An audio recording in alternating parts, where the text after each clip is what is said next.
नमस्कार स्टूडेंट्स, एक बार पुनः हमारे ऑनलाइन प्लेटफॉर्म पर आप सभी का हार्दिक स्वागत है।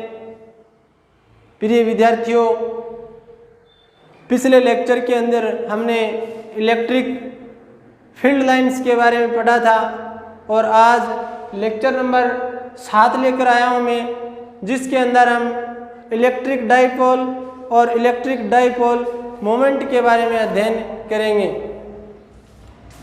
देखिए, इलेक्ट्रिक डाइपोल एंड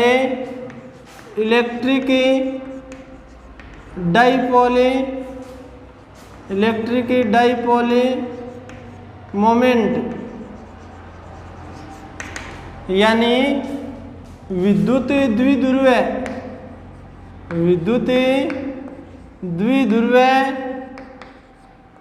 और विद्युत द्विध्रुव आघूर्ण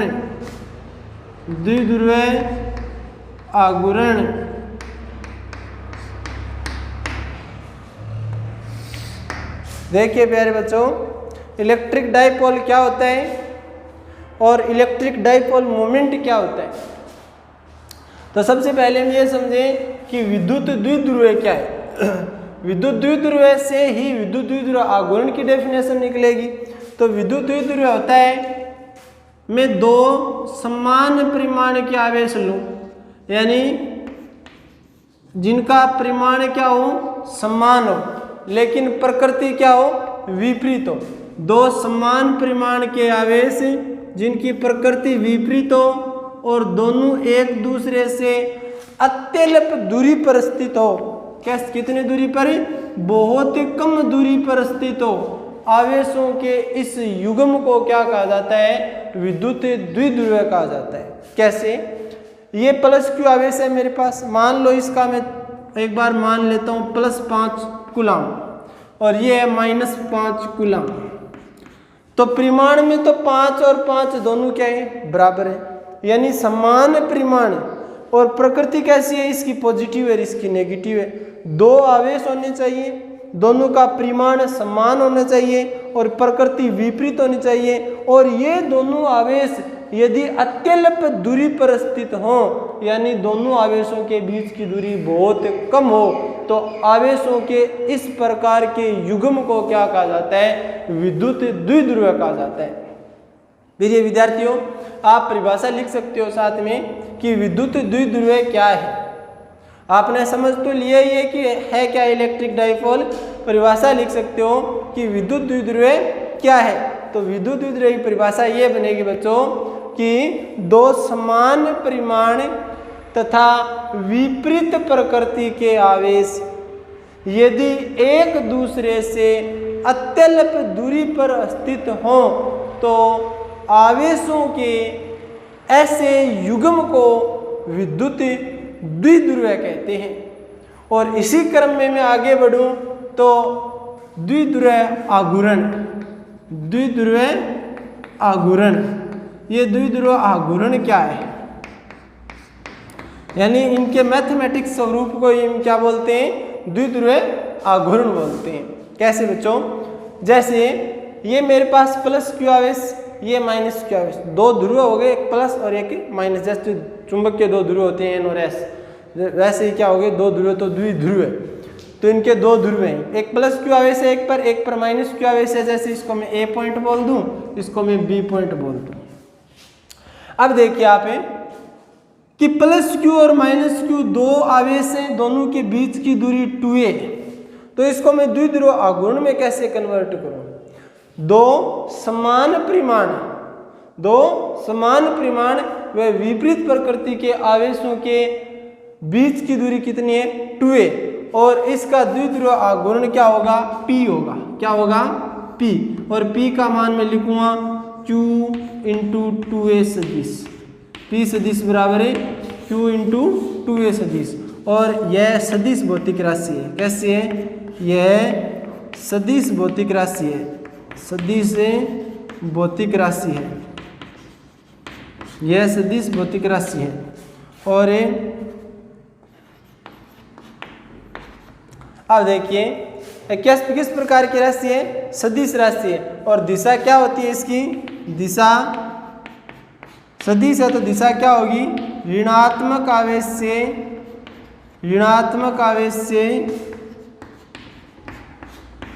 से धनावेश की तरफ दिशा होगी, धनावेश की तरफ। इनकी दिशा किधर होगी, ऋणात्मक आवेश से धनावेश की तरफ होगी। यानी ये माइनस क्यू है, ये प्लस क्यू है, तो विद्युत द्विध्रुव को P से दर्शाएंगे और इनकी दिशा क्या होगी, माइनस से प्लस की ओर होगी। ध्यान रखना है हमें कि विद्युत द्विध्रुव आघूर्ण है P, इनकी डायरेक्शन सदैव माइनस से क्या होती है, प्लस की ओर होती है। इसका फॉर्मूला क्या होता है, Q × 2a, यानी दोनों आवेशों के परिमाण, दोनों आवेशों में से किसी एक आवेश का परिमाण तथा उन दोनों आवेशों के बीच की दूरी के गुणनफल को क्या बोलते हैं, हमें विद्युत द्विध्रुव आघूर्ण बोलते हैं।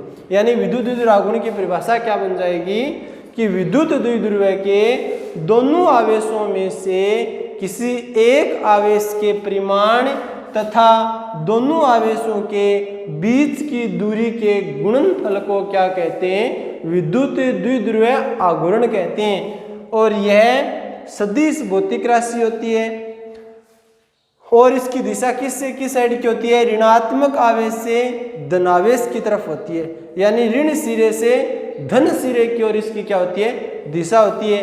अब इसकी इकाई क्या होती है, इकाई यानी मात्रक, मात्रक हम निकाल सकते हैं। Q का मात्रक कूलाम, A 2a क्या है, बीच की दूरी मीटर, तो मात्रक क्या होगा, कूलाम इंटू मीटर होगा। यानी इसे cm से दर्शा सकता हूँ। C का मतलब कूलाम, m का मतलब मीटर। इसी में मात्रक, एक मात्रक और होता है डिबाई, यानी एक डिबाई भी इसी का मात्रक होता है द्विध्रुव आघूर्ण का। एक डिबाई बराबर होता है 3.3 × 10⁻³ कूलाम इंटू मीटर।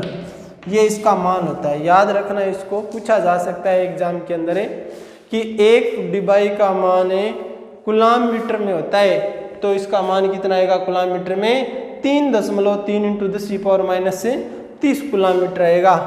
और इसका V में सूत्र क्या होगा, V में सूत्र हम जानते हैं, यदि हमारे पास फॉर्मूला है और फॉर्मूले का यदि हम मात्रक जानते हैं तो V में सूत्र भी आसानी से निकाल सकते हैं। तो देखिए coulomb into metre, coulomb Q का V में सूत्र क्या होता है, Q का V में सूत्र हम सब जानते हैं 80 होता है। क्या होता है, 80, और इंटू मीटर का क्या होता है, L होता है। तो V में सूत्र क्या बनेगा, m0 L1 T1 और A1। ये इसका क्या आ गया, V में सूत्र आ गया। इसकी विमाएँ क्या होंगी, भी इसकी विमाएँ होंगी 1 0 1 1 और 1, ये इसकी विमाएँ होंगी। 0 m की है, L की 1 है, T की 1 है, 1 की क्या है, 1 है, तो ये इसकी क्या होगी, विमाएँ होगी। तो अब दोबारा देखिए, यहाँ पे बात की थी विद्युत द्विध्रुव की। विद्युत द्विध्रुव हम समझ गए थे कि विद्युत की बात कर रहा तो चार्ज, और द्विध्रुव मतलब चार्ज से संबंधित द्विध्रुव। तो द्विध्रुव बनेगा तो चार्ज एक पॉजिटिव होगा, एक चार्ज क्या होगा, नेगेटिव होगा। प्लस और माइनस दो चार्ज हो गए, दोनों चार्जों को में प्रकृति क्या है, उनकी विपरीत और परिमाण क्या है, समान है, ये याद रखना है। तो जैसे मैंने यहाँ पे रख दिया +q -q, एग्जाम्पल के तौर +5 कूलम -5 कूलम, परिमाण में तो दोनों 5-5 ही है, लेकिन एक पॉजिटिव है एक नेगेटिव है। और दोनों के बीच की दूरी यदि अत्यल्प हो, बहुत कम दूरी हो, तो इस प्रकार के आवेशों के युग्म से जो बनता है उसे विद्युत द्विध्रुव बोलते हैं।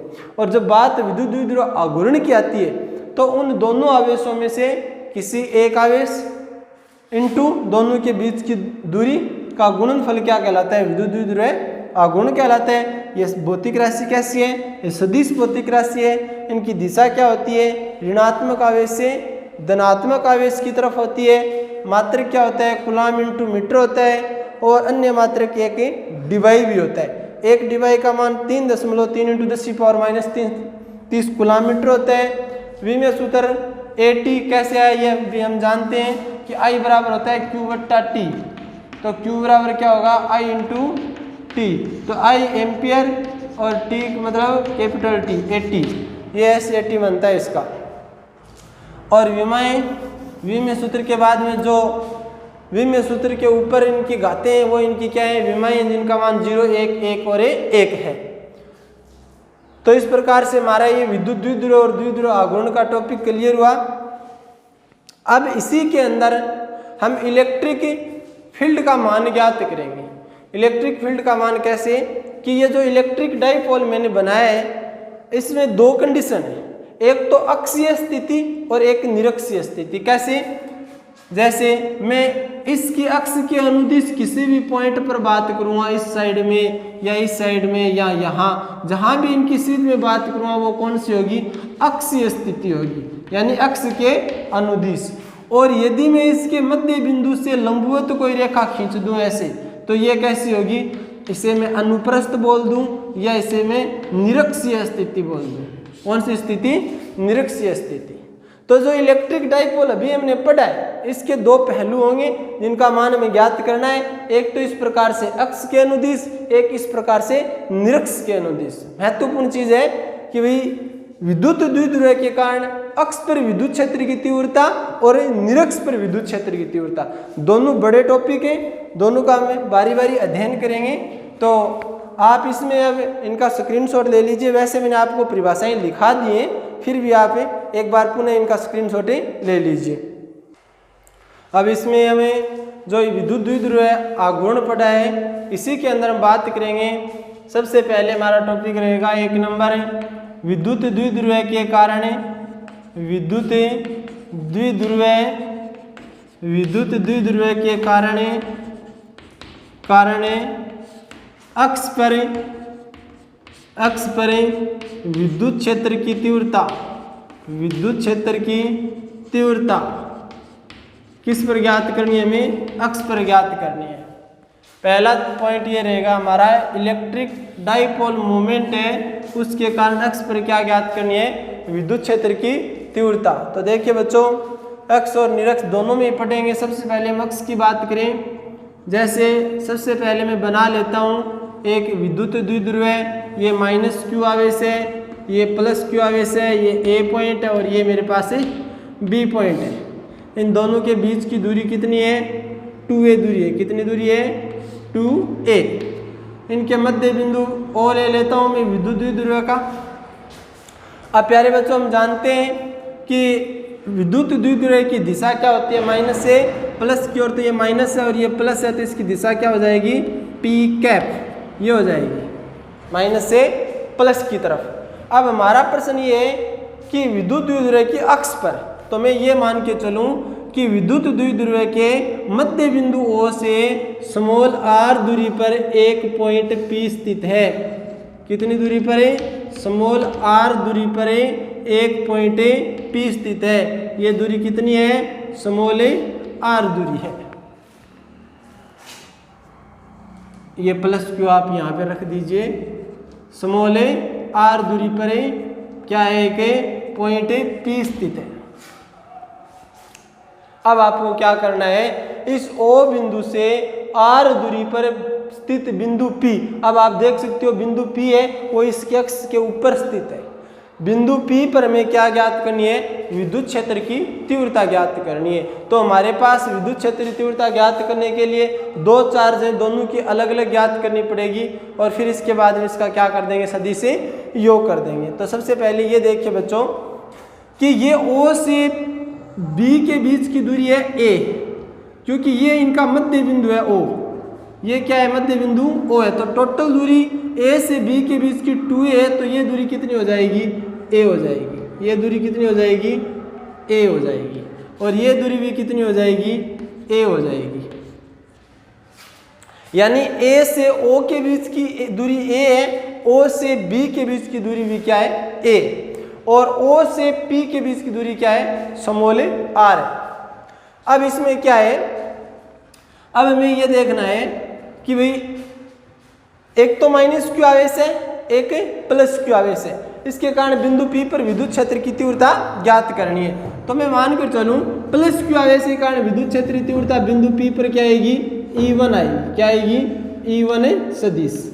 कितनी आएगी, E1 सदिश, क्योंकि प्लस के कारण विद्युत क्षेत्र की तीव्रता दिशा क्या होती है, बाहर की तरफ होती है। और माइनस क्यू के कारण बिंदु P पर विद्युत क्षेत्र की तीव्रता क्या आएगी, E2 आएगी, क्योंकि माइनस के कारण विद्युत क्षेत्र की तीव्रता दिशा क्या होती है, अंदर की साइड में होती है। ये हमने डायग्राम बना लिया।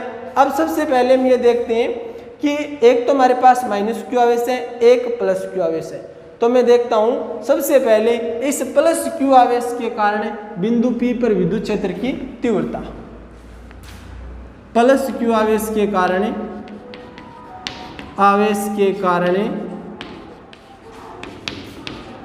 प्लस क्यू आवेश के कारण बिंदु P पर विद्युत क्षेत्र की तीव्रता कितनी आएगी, E1। कितनी है, प्लस क्यू आवेश के कारण E1 का मान क्या आएगा, KQ बटा R स्क्वायर। E का मान क्या होता है, KQ बटा R स्क्वायर। तो अब बीच की दूरी क्या है इसके, B और P के बीच की दूरी देखिए, हमारे पास एक बार दूरी है नहीं, तो मैं ऐसे लिख सकता हूं कि B और P के बीच की दूरी को हम ऐसे लिखेंगे, देखिए चित्र से, कि O से लेकर P तक इस प्रकार ये हमारा मध्य बिंदु O, ये हमारा बिंदु P, O से P के बीच की दूरी है R। कितनी दूरी है, R। और बीच में यहाँ कोई पॉइंट है B। अब हम जानते हैं O से लेकर B के बीच की दूरी A है, और यहाँ से यहाँ तक R है, तो ये दूरी कितनी हो जाएगी, R माइनस A हो जाएगी। तो दूरी कितनी आ जाएगी, R माइनस A की होल स्क्वायर। दिशा क्या होगी इसकी, E1 की विपरीत दिशा में। कौन सी दिशा में है ये, विपरीत दिशा में। डायरेक्शन लिखना जरूरी है साथ में, B से P की दिशा में है E1 विद्युत क्षेत्र। इसी प्रकार माइनस क्यू आवेश के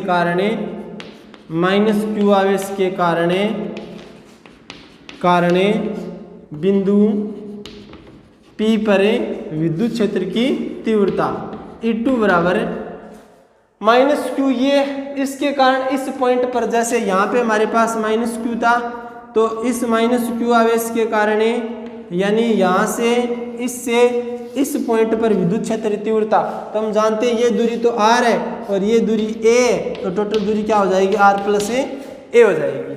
तो E2 का मान कितना आएगा, KQ बटा R प्लस A की होल स्क्वायर। अब इनकी डायरेक्शन क्या रहेगी, डायरेक्शन रहेगी कि E2 है वो माइनस क्यू आवेश के कारण है, तो दिशा क्या है, अंदर की साइड में। तो मैं ऐसे बोल दूंगा PB दिशा में या PA दिशा में।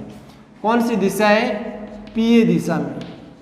P आपको दिखाई दे रही है कि PA दिशा कौन सी है, P से ये P पॉइंट है, इससे A पॉइंट की तरफ, यानी माइनस क्यू आवेश की तरफ, और उसके कारण प्लस के कारण क्या थी, बाहर की तरफ थी, तो PA दिशा में आ गया। अब देखिए दोनों की डायरेक्शन अलग अलग है, BP दिशा बाहर की साइड में उस साइड में, और PA दिशा अंदर की साइड में, यानी एक की विद्युत क्षेत्र दिशा इस साइड में E1 की और E2 की इस साइड में।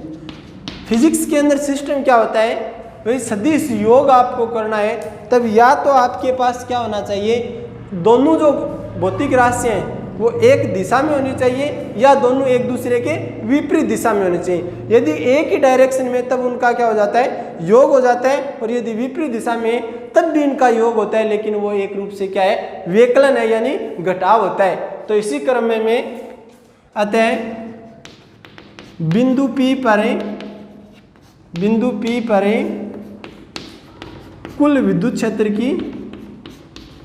क्षेत्र की तीव्रता, तो इसको लिखूंगा मैं E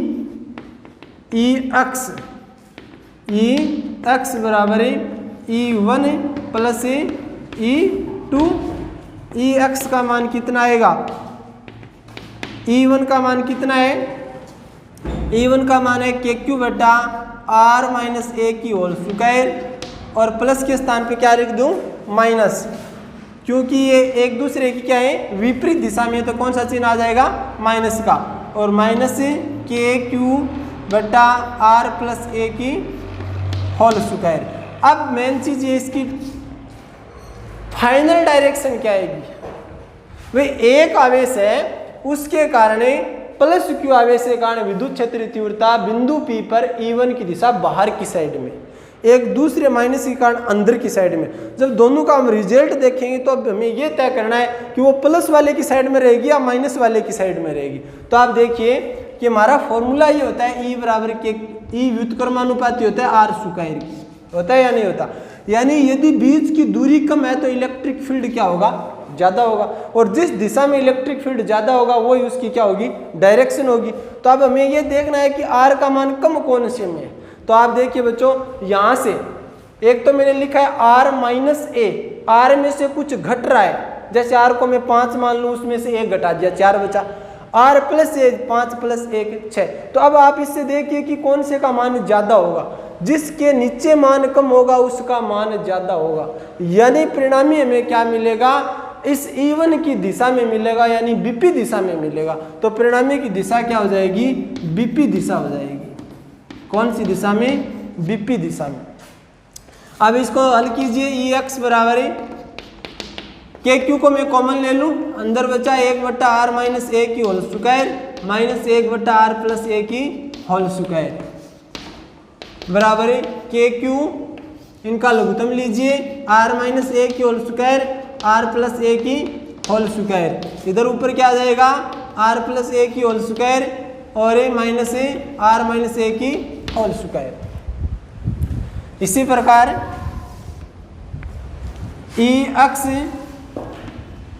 Ex बराबर है, इनको हल किया तो के क्यू हल कीजिए r square plus A square plus 2ra minus r square minus A square और प्लस 2ra बटा r माइनस, इसको मैं ऐसे लिख सकता हूँ r माइनस ए की होल स्क्वायर, तो r स्क्वायर माइनस ए स्क्वायर की स्क्वायर।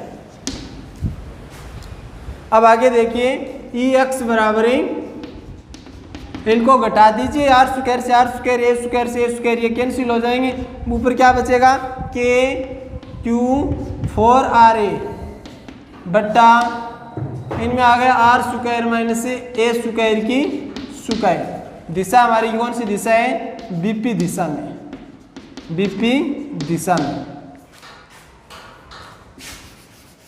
अब देखिए इसको हमें ले जाना है उसके अंदर ही विद्युत द्विध्रुव आघूर्ण में, तो मैं 4 को ऐसे लिख दूं 2k q इंटू 2a बट्टा आर स्क्वायर माइनस ए स्क्वायर की होल स्क्वायर। 4 को मैंने 2 टुकड़ों में तोड़ा, 2 इंटू 2, 4 बन गया RA, तो Q 4RA इंटू क्या बच गया, R बच गया। अब Q इंटू 2A क्यों लिखा आप समझ गए होंगे कि P का मान क्या होता है, P का मान होता है Q इंटू 2A। तो मैं इसे क्या बनाना चाहता हूँ, P बनाना चाहता हूँ, क्योंकि R is greater than A हो तो R स्क्वायर के सापेक्ष A स्क्वायर को नगण्य मानने पर A स्क्वायर को यदि नगण्य करेंगे तो हमारे पास इसका रिजल्ट आएगा, वो आएगा कि E बराबर है Ex बराबर है 2k Q इंटू 2A को P लिखा बट्टा इंटू R और बट्टा आ गया R स्क्वायर की स्क्वायर। Ex बराबर है 2kp बट्टा R की पावर 3, क्योंकि R की पावर 4 से एक R कैंसिल हो, कितना बच गया, R की पावर 3 बच गया। ये आ गया अक्ष के ऊपर, यानी इसका मान ऐसे भी लिख सकता हूँ मैं 2 इंटू 1 बट्टा 4 pi epsilon not into P बट्टा R की पावर 3। अर्थात E है वो क्या आएगा, व्युत्क्रमानुपाती R की पावर 3 क्या आता है। जैसे बिंदुवत आवेश के कारण E का मान आता है वो R की पावर के क्या आता है व्युत्क्रमानुपाती वर्ग के होते हैं। कैसे होते हैं? ई व्युत्क्रमानुपाती आर स्क्वायर होता है। ये बिंदुवत आवेश के कारण होता है। लेकिन जब बात विद्युत द्विध्रुव की आती है तो घन के व्युत्क्रमानुपाती हो जाता है, ये वर्ग के व्युत्क्रमानुपाती नहीं रहता। यानी जब एक विद्युत द्विध्रुव के कारण उसके अक्ष पर विद्युत क्षेत्र की तीव्रता को ज्ञात करना पड़े तो ई का मान क्या आएगा? ई का मान आएगा 2kp/r⁴ और ये p का मान आप यहाँ दर्शा भी सकते हो, चूंकि p बराबर क्या होता है? q × 2a होता है। p बराबर क्या होता है? q × 2a। अतः फाइनली जो हमारा परिणाम मिला वो मिला E बराबर 2kp/r⁴। जैसे विद्युत क्षेत्रीय तीव्रता आपने बार बार में पढ़ा है kq/r² होता है, वो बिंदुवत आवेश के कारण होता है। लेकिन जब आवेशों का एक युग्म लिया जाए प्लस और माइनस के कारण, तो इसके कारण जो हमें मिलता है वो क्या है? E का मान व्युत्क्रमानुपाती किसके आता है? घन के व्युत्क्रमानुपाती आता है। अब एक बार पुनः आप इसको देखिए, मैं बताता हूं आपको पुनः। देखिए बच्चों, हमारा टॉपिक ये है कि विद्युत द्विध्रुव के कारण अक्ष पर विद्युत क्षेत्र की तीव्रता। आपको क्या बनाना है? इलेक्ट्रिक डाइपोल बनाना है जिसमें एक प्लस आवेश हो एक माइनस आवेश हो, दोनों परिमाण में समान हो और प्रकृति क्या हो? विपरीत हो। हमने बना भी लिए। ए और बी पॉइंट है, उस पर एक पर माइनस क्यू आवेश है, एक पर प्लस क्यू आवेश है। दोनों के बीच की दूरी 2a।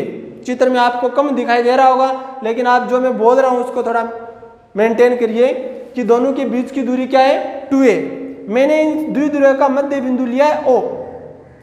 O जो मध्य बिंदु है इसका मतलब ये वहां A से O के बीच की दूरी a, O से B के बीच की दूरी भी क्या है? a।